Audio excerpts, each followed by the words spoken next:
ঈদ মানে খুশি, ঈদ মানে আনন্দ।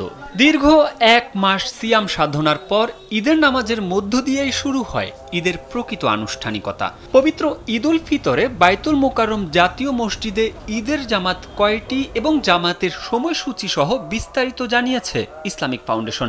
বুধবার ইসলামিক ফাউন্ডেশন এক সংবাদ বিজ্ঞপ্তিতে এই তথ্য জানায়। ওই বিজ্ঞপ্তি থেকে জানা যায় বাইতুল মোকাররমে ঈদের 5টি জামাত অনুষ্ঠিত হবে। প্রথম জামাতের 1 ঘন্টা পর পর একটি করে জামাত হবে, তবে শেষ জামাত অনুষ্ঠিত হবে সকাল 11:15টায়। ঈদের দিন সকাল 7টা, 8টা, 9টা, 10টা ও 10টা 45 বাইতুল মোকাররমে ঈদের জামাত অনুষ্ঠিত হবে। ইনসেক্ট রিপেলেন্ট মাস্টার ব্যাচ যুক্ত আরএফএল ওয়াট্রো, কাপড় যত্নে রাখার নাম্বার 1 সলিউশন।